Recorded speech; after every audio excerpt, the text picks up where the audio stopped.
Esse é um podcast da série A Independência como Monumento, da crítica à celebração, da resistência à aceitação, realizado pelo Programa de Pós-Graduação em História da Arte da UERJ e financiado pela FAPERJ. A ideia é trazer especialistas para uma conversa sobre distintas questões relativas ao processo de institucionalização e monumentalização da independência do Brasil, nas comemorações do seu bicentenário. Bem-vindos ao podcast A Formação do Brasil e os Povos Indígenas. Tema de grande importância na história do Brasil, mas que tem pouco destaque é a participação indígena no processo de formação da nossa sociedade. Esse é o assunto do nosso podcast hoje. Para falar dele, convidamos as professoras e pesquisadoras Rita de Cássia Melo Santos, da Universidade Federal da Paraíba, e Daniela Fernandes Alarcon, pós-doutoranda na Universidade da Pensilvânia. Rita de Cássia tem doutorado em Antropologia Social pela Universidade Federal do Rio de Janeiro, pós-doutorado em andamento na França, e atualmente é professora adjunta no Departamento de Ciências Sociais e no Programa de Pós-Graduação em Antropologia da Universidade Federal da Paraíba. Tem experiência na área de História e Antropologia, atuando com coleções etnográficas, museus, imagens, populações indígenas, História da Ciência, Antropologia e Educação. Daniela Alarcon tem doutorado em Antropologia Social pelo Museu Nacional da Universidade Federal do Rio de Janeiro, e desenvolve pesquisa de pós-doutorado na Universidade da Pensilvânia. Possui experiência de pesquisa com povos indígenas e ribeirinhos, em particular no sul da Bahia e oeste do Pará, analisando processos de recuperação e defesa territorial, assim como outras formas de mobilização. Sua tese de doutorado recebeu a menção honrosa do Prêmio CAPES de Tese em 2021. Aqui reunidas, essas duas pesquisadoras vão discutir conosco a participação indígena na formação da sociedade brasileira. Eu, Marcos Albuquerque, serei o host deste podcast. Sou antropólogo e professor do Instituto de Ciências Sociais da UERJ, e a entrevistadora convidada de hoje será Juliana Knop, que é mestra egressa do Programa de Pós-Graduação em História da Arte da UERJ, cuja pesquisa inclui questões acerca de coleções, arte, museus e curadorias indígenas. E aí, para começar o nosso podcast, eu passo então a palavra para a nossa entrevistadora convidada, Juliana. Olá, Rita, Daniela e Marcos. É um prazer poder conversar com vocês hoje. A primeira questão, então, seria: qual o status, a condição social do indígena no Brasil quando a independência foi proclamada? Como se encontravam os seus territórios e os seus direitos? A gente pode começar com Rita. Obrigada, Juliana. Obrigada, Marcos, pelo convite. É um prazer estar aqui participando desse podcast, uma iniciativa tão interessante. Eu acho que essa dimensão da participação indígena no Império, no pós-independência, é um elemento de extrema relevância, e muito desconhecido também do grande público, Então, a gente tende a projetar frequentemente para o passado questões que são do tempo presente e não localizar assim, muito precisamente quais eram as condições a cada momento histórico. Então, eu acho que na longa história assim, da relação de formação nacional, que a gente pode pensar desde a chegada dos europeus ao continente americano e o início do processo de colonização e avanço sobre os territórios indígenas, a gente vai ter diferentes momentos, e o momento da independência é um momento assim muito relevante, essa primeira metade do século XIX, para a garantia dos direitos dos povos indígenas, e é isso que vai constituir um momento de virada, de afirmação dos direitos indígenas, tanto assim, a sua ocupação imemorial quanto a sua participação política na formação do Estado. Então, trabalhos relevantes de historiadores, como a Regina Celestino, a Mariana Dantas, a Vânia Lozada, os trabalhos do antropólogo João Pacheco de Oliveira têm apontado para uma participação política muito diversificada. A gente, quando pensa os povos indígenas, a gente não pode pensá-los como uma unidade, Eram umas situações muito diferentes. A ocupação do território brasileiro nesse momento pelas pessoas não indígenas também era desigualmente distribuída. havia uma interdependência em relação a esses povos, né? Uma interdependência em relação à força de trabalho, que era fundamental para a formação nacional. E existe um elemento aí que é surpreendente e que a gente tende, era um pouco esse jogo que eu estava falando, a projetar no passado, que é o surgimento também de uma imagem, de um imaginário sobre o indígena ali no século XIX, que emerge junto com a fundação do Estado-nação, que é essa ideia do que vai ser produzido a partir do movimento do romantismo, nas artes, na literatura, através dos museus, das coleções, que vai constituir esse imaginário de um índio genérico, integrado à natureza, e vai retirá-los da vida real política, que é isso que esses historiadores e antropólogos contam, né? Da participação nas batalhas, nas participações nas lutas pela independência, na abertura dos caminhos, da formação do trabalho. Então, acho que um elemento importante para a gente destacar é essa dualidade ali da primeira metade do século XIX, que é essa dependência dessas forças da mão de obra, do trabalho, da importância dessa presença indígena, num conjunto muito variado de atividades militares e econômicas, e, por outro lado, algo que vai ser inaugurado com essa Constituição do Estado brasileiro, a partir de 1822, junto com o movimento romântico, uma série de instituições que vai constituir um indígena genérico em vias de desaparecimento, né, que é totalmente descolado dos processos políticos reais, né? Então, acho que esse era um elemento importante.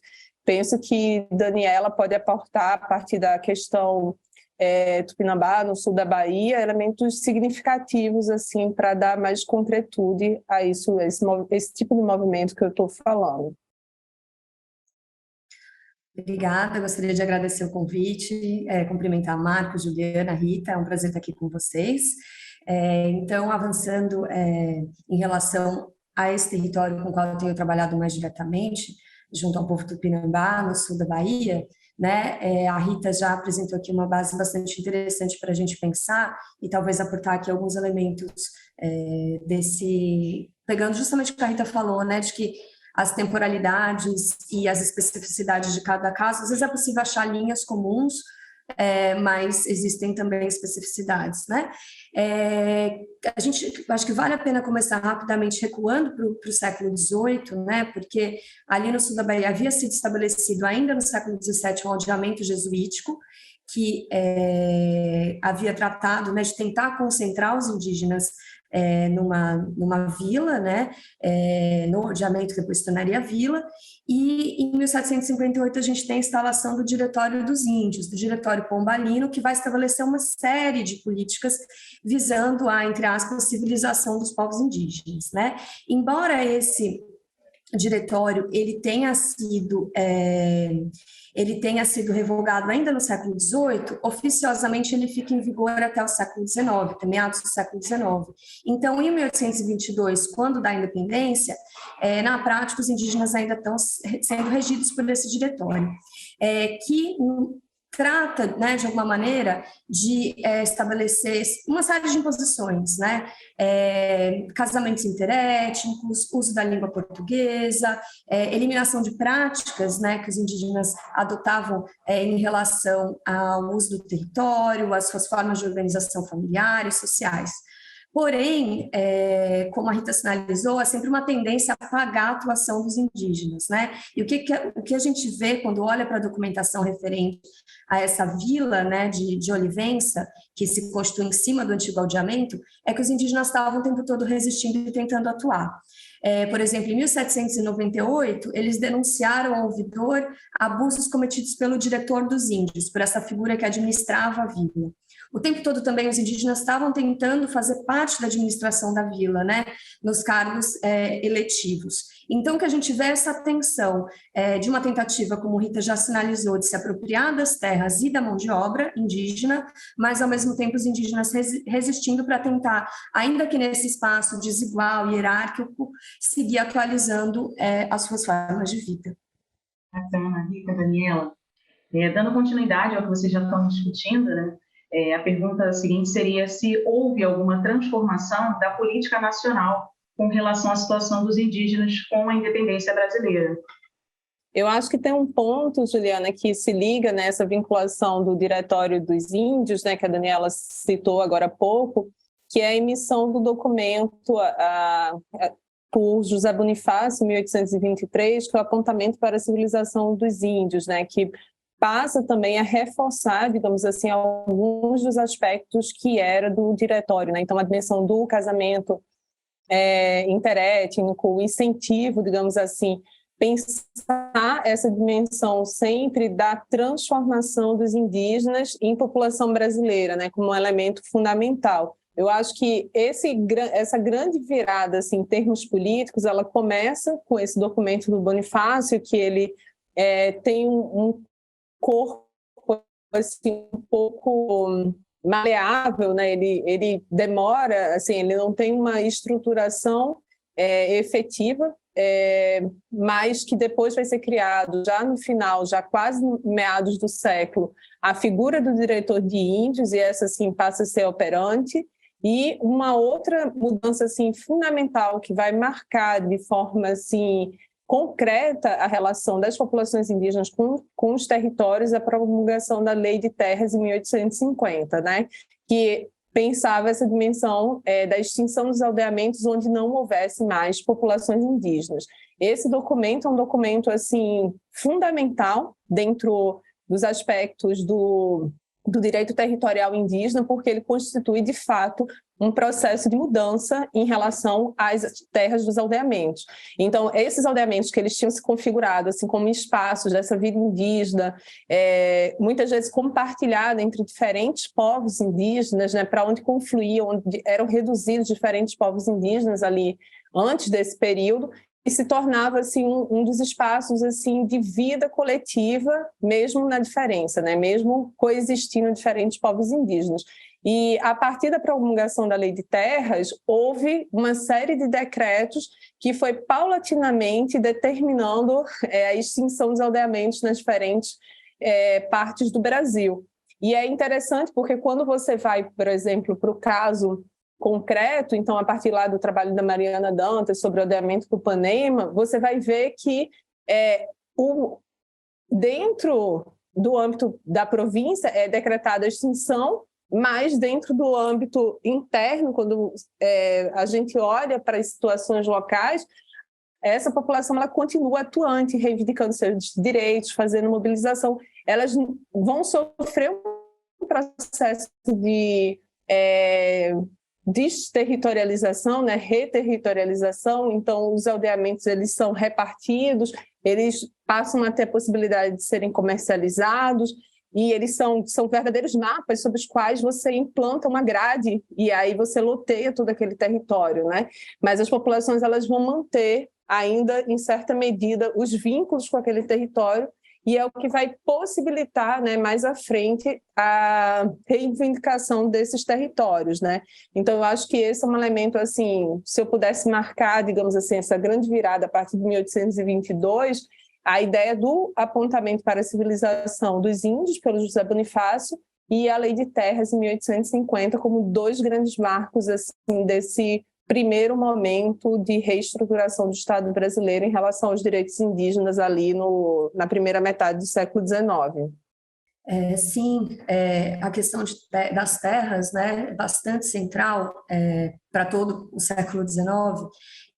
Você tem um decreto provincial que é publicado em 1875, né, e que é executado a partir de 1888, que decreta extinto o Estatuto Indígena de todos os antigos aldeamentos, e o governo fica autorizado, então, a alienar essas terras, né? Olivença, contudo, permanece, segundo alguns cronistas, como o que eles chamavam de um aldeamento de índios mansos, ou seja, eram ainda indígenas que tentavam seguir atuando nesse território, apesar da progressiva penetração de não indígenas, né? Então, tem relatos de que até mais ou menos a década de 1930, indígenas, contrariando determinações das autoridades públicas continuavam construindo suas casas com palha de ouricana, por exemplo. Isso pode parecer trivial para a gente, mas era um enorme esforço de resistência para manter as suas práticas num contexto em que se tentava, argumentando razões de saúde pública, de higiene, etc., limar certas práticas indígenas, né? Então, você tinha grandes esforços para continuar mantendo certas práticas, apesar desse grande assédio. Quando Jorge Amado escreve, né, o romance São Jorge dos Ilhéus, ele descreve Ilhéus ali nos anos 30 e Olivença como um resto de povoação, Olivença especificamente. Ele não menciona em nenhum momento os indígenas. Eu acho que isso é bastante sintomático, né? Esses indígenas que ao longo de todo o século XIX e ainda começo do século XX estão resistindo a todas essas mudanças e tentando atuar, mas que são sistematicamente invisibilizados, como a Rita já apontou desde o começo da nossa conversa, né? E acho que um outro dado interessante para mencionar, ou talvez a gente possa falar disso um pouco adiante, é a Guerra do Paraguai, né? A partir de 1864, que impacta povos indígenas de diferentes regiões do país, mas eu vou deixar isso aqui no ar, a gente pode talvez adiante voltar e falar um pouquinho da Guerra do Paraguai. Seguindo a nossa conversa, pensando agora o imaginário, né, que foi criado a respeito dos povos indígenas, e aí a gente vai direcionar para o século XIX, né? O Brasil forja a grande parte desse imaginário, e aí o imaginário moderno sobre o indígena. Quais instituições sociais mais se articularam nesse processo naquele momento? Essa é uma pergunta super interessante, Ju, porque ela tem, assim, na verdade, um grande complexo de instituições, né? Eu acho que por um lado, se a gente segue as direções, né, apontadas lá pelo Benedict Anderson, né, da formação dos museus, dos arquivos e dos censos, a gente vai ter assim, diferentes elementos que confluem para essa caracterização dos indígenas. Então, a gente tem desde a Academia de Belas Artes, mas uma figura também central é o Instituto Histórico Geográfico Brasileiro, que vai ser replicado também em diferentes lugares do Brasil, através dos institutos históricos e geográficos do Rio Grande do Norte, da Paraíba, do Pernambuco, da Bahia, enfim, que em diferentes temporalidades vão constituindo uma grande rede responsável por recolher essa documentação, por promover um determinado lugar, não somente para as populações indígenas, mas também para as populações afrodescendentes, né? Então,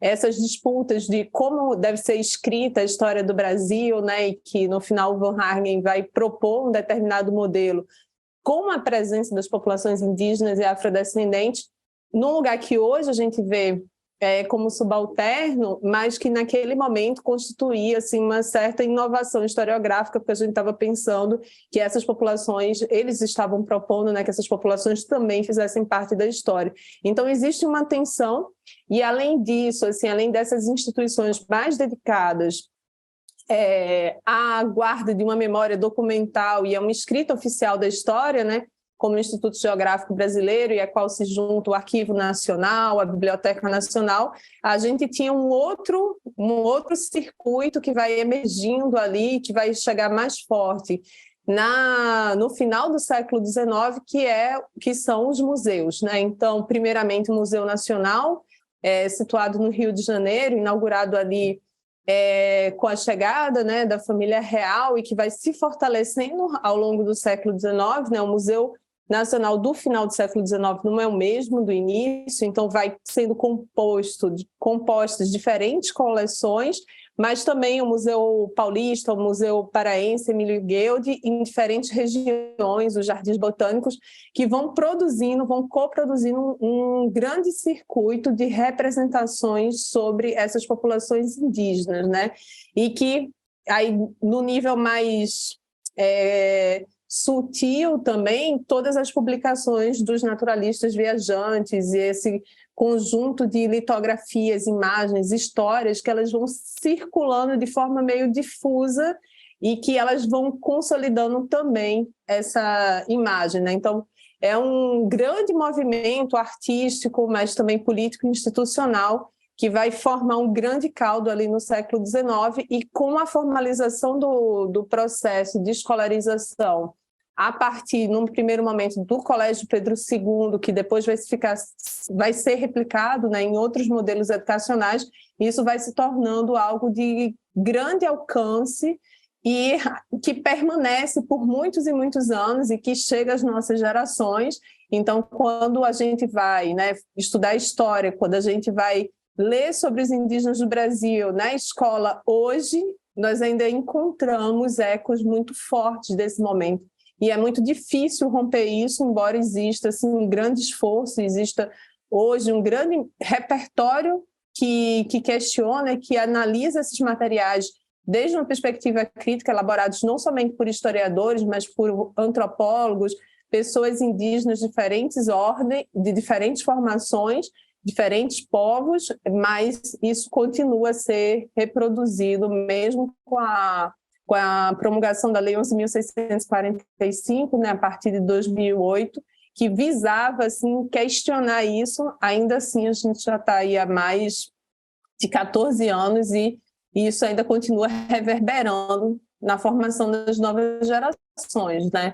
Eu me estendi um pouquinho no tempo, mas para mostrar como essas instituições e esse modelo que é constituído a partir da independência, que cria um certo imaginário sobre as populações indígenas, se materializa em diferentes fontes que vão sendo recuperadas e consolidadas e transmitidas pela escola e pela educação, né? E cria uma imagem muito forte que contradiz quem são os povos indígenas em realidade nas suas lutas políticas, né? A Rita falou dessas persistências hoje de certas imagens que são cunhadas ainda no século XIX, né? Acho que o sul da Bahia é um exemplo bem interessante para pensar, porque além dessas grandes instituições que estão operando em nível nacional ou nas capitais, você tem processos de monumentalização locais, né? O grande detentor de terras ali, grande figura, o coronel local, né, Manuel Pereira de Almeida, ele vai virar um busto de bronze na Praça Central, que continua lá até hoje, né? O Museu de Una é em grande parte dedicado a narrar essa saga, né, histórica, vitoriosa, de uma figura que desbravou a região. A gente precisa lembrar que nessa virada do século XIX para o XX, o cacau está avançando a largos passos, né, no sul da Bahia, os indígenas estão sendo rapidamente expulsos das suas terras, embora estejam resistindo, mesmo acuados em pequenos sítios, né? Então você tem toda uma narrativa de progresso, de modernidade ligada a Ilhéus, que vai ser repercutida também na imprensa local, que vai criar uma imagem extremamente pejorativa dos indígenas, por exemplo, quando nos anos 20 e 30 do século XX, alguns indígenas tupinambá se articulam para resistir a essa entrada dos não-índios nas suas terras, né, comandados por um indígena chamado Marcelino José Alves, e você vai encontrar na imprensa local uma caracterização do Marcelino que é muito semelhante à caracterização que hoje grandes jornais, em alguns casos, e revistas fazem do cacique Babau, né, que é também tupinambá. Então, certos tropos, certas imagens que estão sendo gestadas ali na virada do 19 para o 20, que opõem os indígenas à modernidade, que opõem os indígenas à civilização, ao progresso, entre aspas, ao desenvolvimento, elas vão se repetir. E acho que é muito importante também apontar nesse momento, para um pouquinho já adiante, para a constituição da CEPLAC, né, a Comissão para o Desenvolvimento da Lavoura Cacaueira, que vai ser um braço do Estado, mas também um grande agente de propaganda na região, que vai pensar toda a conformação de uma região baseada no monocultivo. Então, você tem o sul da Bahia caracterizado como a região cacaueira, né, a negação do uso de mão de obra negra indígena, né, de mão de obra escravizada, inclusive, no caso do cacau. Então, você vai construir uma narrativa que continua ecoando até hoje. Então, para fechar, né, eu acho que esses motivos precisam, como a Rita pontuou, ainda hoje serem desconstruídos, né? Tem trabalhos muito interessantes de colegas, historiadoras como Ayala, Silva e outras, né, que estão pensando ali o sul da Bahia e olhando como até hoje a literatura produzida na região segue repetindo esses elementos que são nada mais do que elementos de propaganda das elites locais, como se fossem dados, né? E quando a gente olha para as fontes, para os arquivos, a realidade que emerge é bastante diferente. Bacana. E aí, pensando essa questão do imaginário, né, sobre o indígena, e o quanto esse imaginário foi reproduzido, de certa forma, pelos museus a gente poderia perguntar para vocês o seguinte: hoje, um museu sobre a história indígena no Brasil seria necessariamente um museu da violência? Bom, Juliana, eu acho que a violência ela não poderia estar fora de um museu sobre a história dos povos indígenas, né? A violência ela é um elemento constitutivo, né, da relação entre a ocupação, o extermínio de povos, a usurpação dos territórios, a imposição do português, a imposição dos casamentos interétnicos, a escravização, os raptos, os sequestros, os estupros. Isso é um repertório presente na história pretérita e presente dos povos indígenas, né? Então, a gente continua a ver as frentes de expansão internas se constituindo sobre os territórios indígenas em diferentes frentes, né? Então, a soja, os minérios, a expansão do programa Proálcool, as lavouras de cacau, como a Daniela acabou de mencionar, uma série em todo o Brasil. As terras indígenas elas constituem o repositório a grande reserva, digamos, sobre a qual as fronteiras econômicas têm constantemente sido erguidas, né? Então, por um lado, sim, um museu sobre a história dos povos indígenas jamais poderia esquecer a violência como uma ordem constitutiva, mas não é só isso, né? Então, os povos indígenas, eles são hoje, digamos assim, o segmento mais organizado do Brasil. Eles têm uma associação, uma articulação nacional fortíssima, horizontal. Você tem populações, pessoas indígenas, advogadas, médicas, antropólogos, docentes de todas as ordens. Você tem museólogos, curadores indígenas.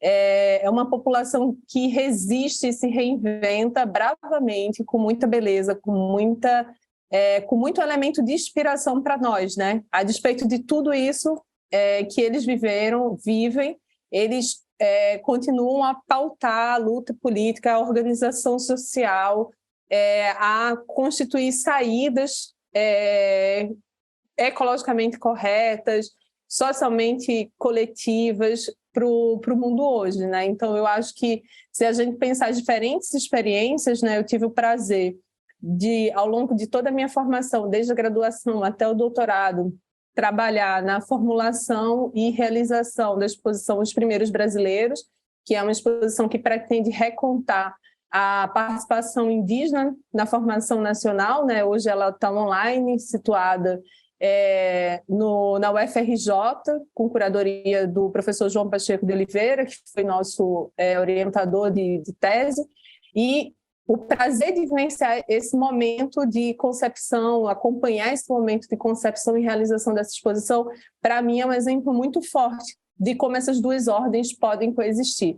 Então, a beleza da produção material dessas culturas, a força da reivindicação política, ao mesmo tempo que a gente reconhece e coloca de forma muito clara e contundente o processo violento pelo qual elas foram atravessadas, né? Então, eu diria que são duas ordens que necessariamente precisam coexistir. Eu concordo absolutamente com o que a Rita pontuou, né? Resistência e violência completamente imbricadas na história dos povos indígenas no Brasil, e aí acho que eu posso voltar para aquela bola que eu cantei lá atrás da Guerra do Paraguai como um exemplo, né? Em 1865, chegaram algumas circulares nas câmaras municipais das várias províncias da Bahia, né, pedindo que fossem alistados voluntários para lutar na guerra. Claro que as elites locais não queriam mandar seus filhos, né? Então você tem ali um processo em que o presidente da Câmara, autoridades locais, o próprio vigário vão para Olivença, esse lugar marcadamente indígena, e conseguem voluntários de pau e corda. Ou seja, pessoas que foram amarradas, levadas entre fileiras da Guarda Nacional para servirem, né, contra a sua vontade. Uma dimensão de violência brutal, obviamente, só que corta, né, para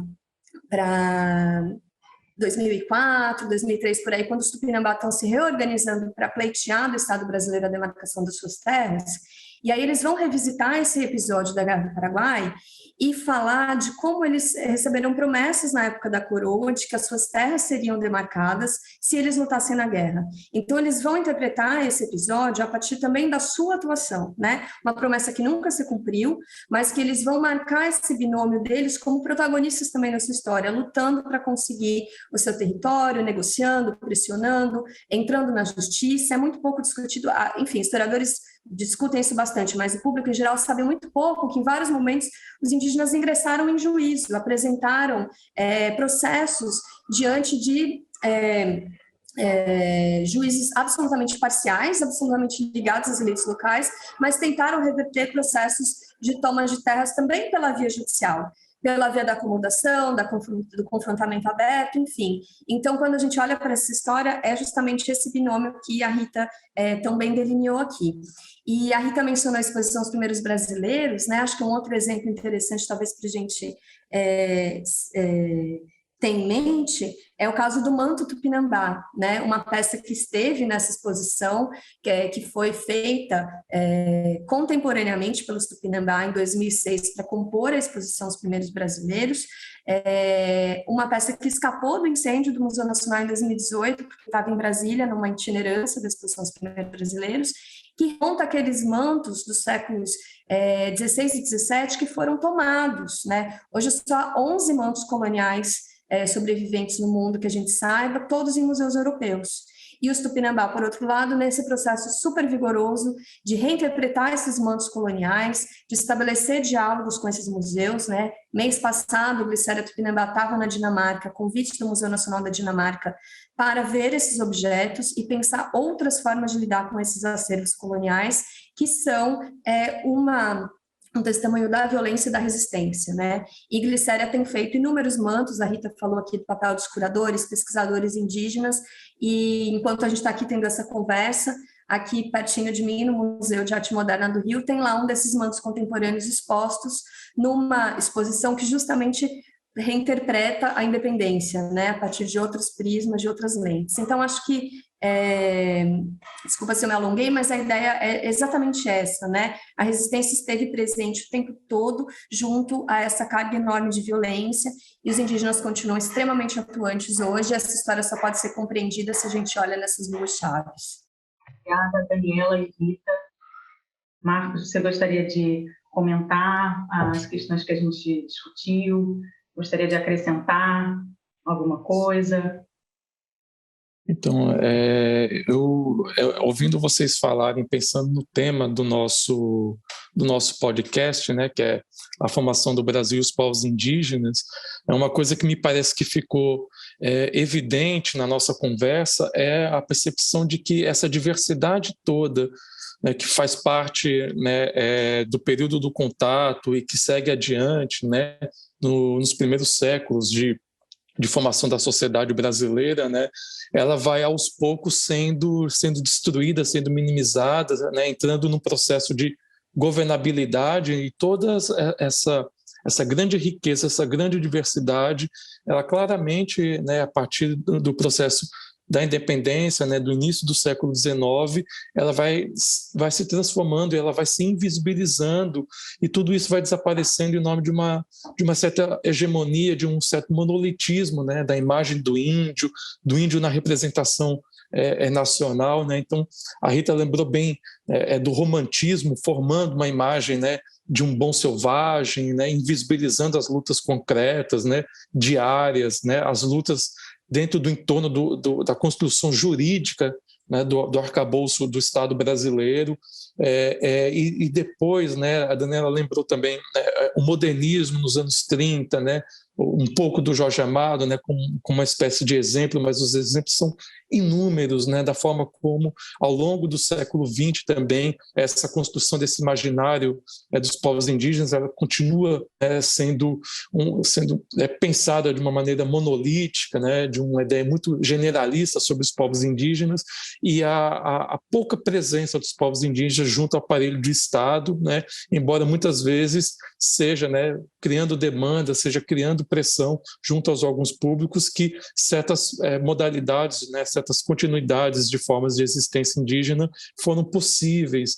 E a gente entra agora no século XXI, assustados com tudo que a gente viveu nos últimos anos, mas com alguma esperança de que esse novo governo tenha, né, finalmente as condições políticas, né, as condições concretas, através de um ministério indígena, com um ministro indígena, de finalmente colocar essa diversidade indígena em primeiro plano.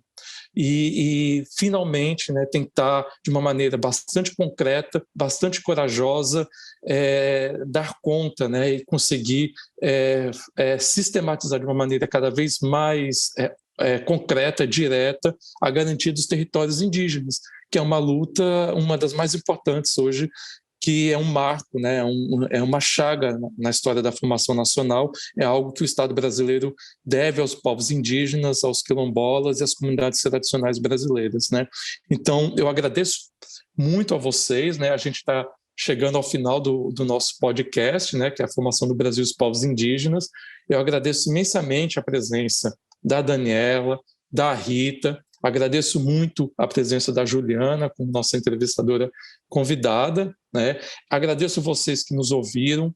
Fica aqui o nosso desejo para que o Brasil, né, reconheça os povos indígenas na formação da sociedade brasileira do passado, do presente e do futuro, e a gente fica aqui como pesquisadores, como cidadãos, trabalhando para que a história indígena seja cada vez mais conhecida e que essa beleza seja cada vez mais valorizada pela sociedade brasileira, e pouco a pouco a gente vai construindo um caminho saudável de beleza, de paz e de gratidão por toda essa riqueza que nós temos no nosso país. Muito obrigado por vocês. Esse foi mais um episódio da série A Independência como Monumento, da crítica à celebração, da resistência à aceitação, realizado pelo Programa de Pós-Graduação em História da Arte da UERJ e financiado pela FAPERJ.